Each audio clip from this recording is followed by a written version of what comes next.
मैंने जैसे कहा, स्कूल, मंदिर, गुरुद्वारे कुछ नहीं बख्शा।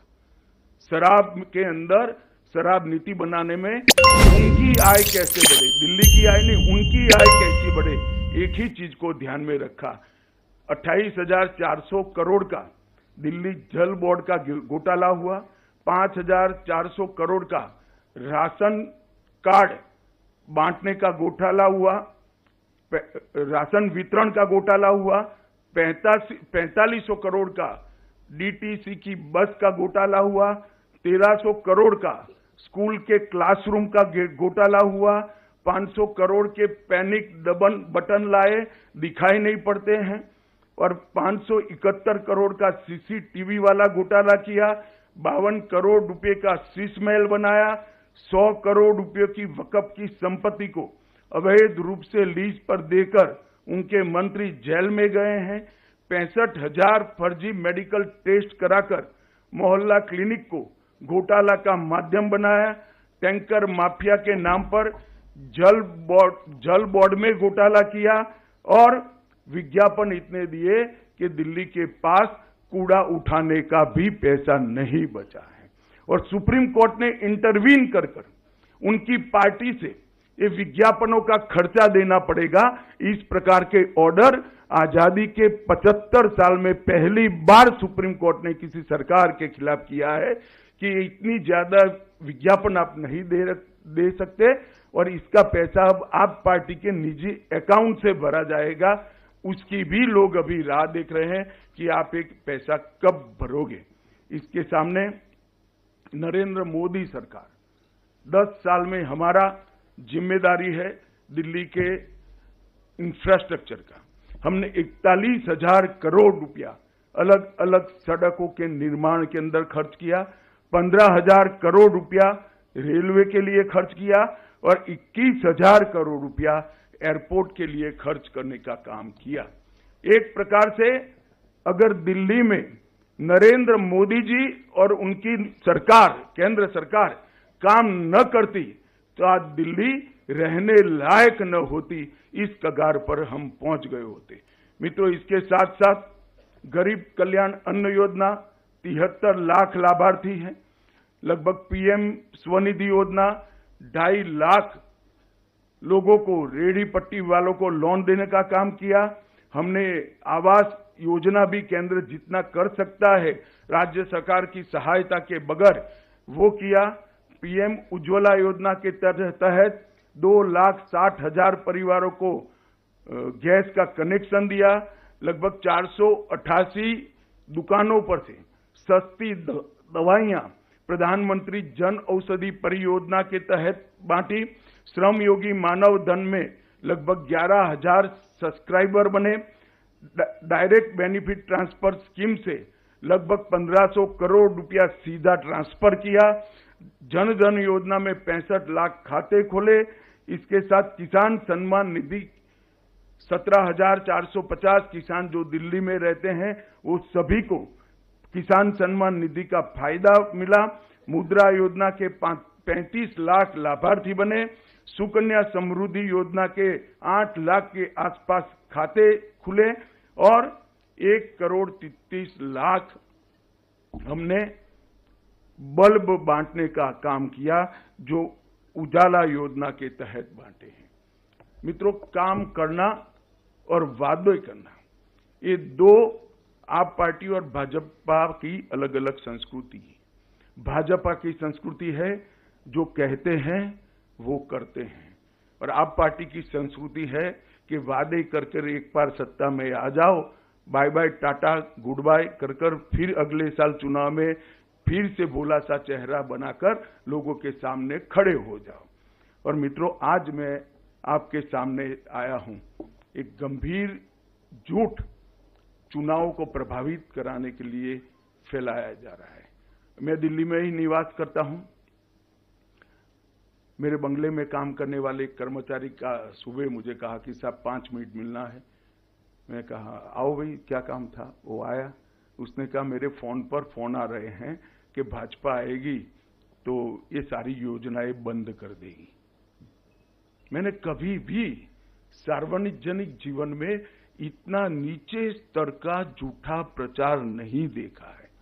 आज मैं ये प्रेस वार्ता के माध्यम से दिल्ली की जनता के लिए स्पष्ट कर देना चाहता हूं, नरेंद्र मोदी जी ने स्वयं कहा है और पत्थर पर की लकीर है, गरीब कल्याण की एक भी योजना बंद नहीं होगी और साथ में हमने जो कहा है वो भी हम पूरा करेंगे।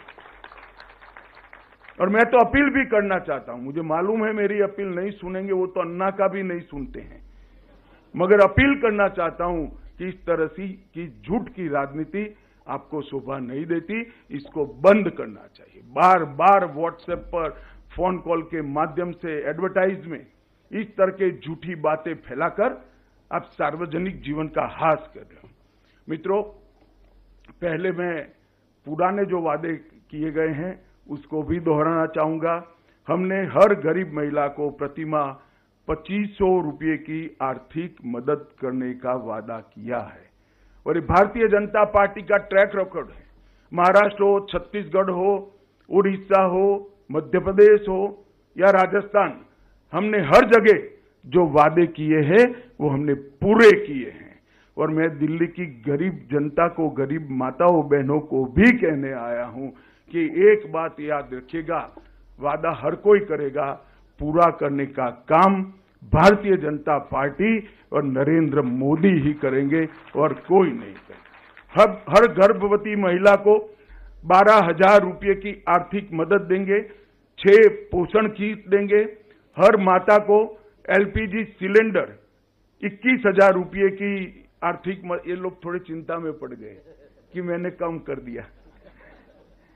21,000 रुपये की आर्थिक मदद करेंगे, 6 पोषण किट देंगे, 500 रुपये में एलपीजी सिलेंडर मिलेगा और साथ में हर बहन को होली और दीपावली पर एक सिलेंडर फ्री ऑफ कॉस्ट देने का काम भारतीय जनता पार्टी करेगी। 5 लाख तक का मुफ्त इलाज, प्रधानमंत्री आयुष्मान भारत योजना को हम पहले ही कैबिनेट में लागू कर 5 लाख तक का हर गरीब को मुफ्त इलाज देंगे और 5 लाख तक का मुफ्त इलाज ज्यादा ये दिल्ली सरकार के द्वारा दिया जाएगा। तो हर दिल्ली के गरीब को 10 लाख तक का इलाज फ्री ऑफ कॉस्ट किया जाएगा और वो एम्स में भी करा लो, किसी भी बड़े अस्पताल में आप करा लो, राम मनोहर लोहिया में भी करा लो। इसमें मोहल्ला क्लिनिक में जाने की जरूरत नहीं है। ऑपरेशन कराना है, सगर्भा माताओं को डिलीवरी करानी है या कोई विशेषज्ञ प्रकार के सेवाओं की जरूरत है, सभी इसमें मिलेगी। और इसके साथ वरिष्ठ नागरिकों को मोदी जी ने और 5 लाख का इलाज दिया है और निःशुल्क ओपीडी और डायग्नोस्टिक सेवाएं भी भारतीय जनता पार्टी की सरकार देगी। वरिष्ठ नागरिकों की पेंशन को 2,000 से बढ़ाकर 2,500 रुपया प्रति माह करेंगे और महिला कल्याण के लिए विधवाओं, बेसहारा और त्यक्ता महिलाओं को 2,500 रुपया से बढ़ाकर 3,000 रुपया प्रति माह पेंशन करेंगे। जे क्लस्टर में अटल कैंटीन स्थापित कर 5 रुपये में पौष्टिक भोजन देंगे और ये सारी योजनाएं हम हमारे ही कार्यकाल में समाप्त करेंगे। बिना कोई बहाना बताए पड़ोसी राज्य का, एमसीडी का, एनएमडीसी का, केंद्र सरकार का, हम दिल्ली की समस्याओं को हम समाधान करेंगे। इन्होंने एक नया तरीका ढूंढा है। कोई भी काम नहीं करना है तो वह कहते हैं कि पूर्ण राज्य का दर्जा हमें दे दीजिए। भाई केजरीवाल जी, वादा किया तब दिल्ली का स्टेटस क्या है आपको मालूम नहीं था क्या? आप चुनाव लड़े तब आपको मालूम नहीं क्या था? मगर बहाने बनाना इनकी फितरत है। और एक गंभीर वादा जो मोदी जी ने देश की जनता को किया है, इसको भी मैं आज रिपीट करना चाहता हूं कि हम भ्रष्टाचार विहीन एक राज्य सरकार, पारदर्शी तरीके से चलने वाली राज्य सरकार देने का काम करेंगे। अनुसूचित जाति के और जनजाति के विद्यार्थियों को अंबेडकर स्टाइपेंड योजना के तहत 1000 रुपया प्रतिमाह देंगे। ऑटो टैक्सी चालकों को 10 लाख रुपए का बीमा, जीवन बीमा और 5 लाख का दुर्घटना बीमा देंगे। घरेलू कामदारों का वेलफेयर बोर्ड बनेगा जो उनको 10 लाख का जीवन बीमा और 5 लाख का दुर्घटना बीमा देगा। और माताओं को 6 महीने की पेड मैटरनिटी लीव लेने का काम करेंगे। और पीएम स्वनिधि को हम दोगुना कर रेहड़ी पटरी वालों को आर्थिक मदद करेंगे। अब मैं आज जो नए घोषणा पत्र के मुद्दे हैं वो आपको बताना चाहता हूं। मोदी जी ने 1700 से अधिक अनधिकृत कॉलोनी को मालिकाना हक देने की घोषणा की है। अब उसमें किसी को निर्माण करने की परमिशन नहीं थी, खरीद या बेचने की परमिशन नहीं थी। अब ये लोगों को संपूर्ण मालिकाना हक देकर मिनिस्ट्री ऑफ हाउसिंग के नियमों से, दिल्ली के बायलॉज के हिसाब से कंस्ट्रक्शन की, पूरा तोड़कर नया बनाने की और बेचने की सभी का अधिकार हम उनको दे देंगे। मिनिस्ट्री ऑफ हाउसिंग एंड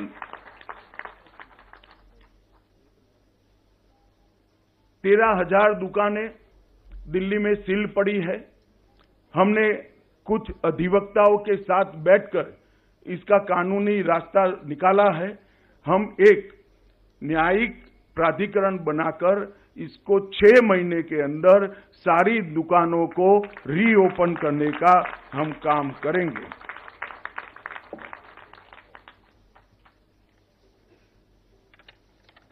एक 1947 से विभाजन के समय से बसाई गई शरणार्थी कॉलोनियां जैसे राजेंद्र नगर, लाजपत नगर, किंग्सवे कैंप आदि में उनकी लीज बढ़ाई जाती है। लीज बढ़ाने के कारण ना वो बेटे को दे सकते हैं, ना बेटी को दे सकते हैं, ना उसको बेच सकते हैं, ना नया कंस्ट्रक्शन कर सकते। जर्जरित हालत में वो लोग जीव। हम ये सभी को, शरणार्थी जो आए हैं पाकिस्तान से, वो सभी को ये जो कॉलोनियों में जो जगह उनको दी गई है लीज पर, उसका मालिक बनाने का काम पहले ही कैबिनेट में हम कर देंगे। LNDO के स्वामित्व वाले मार्केट को भी फ्री होल्ड करने का काम भारतीय जनता पार्टी की सरकार करेगी।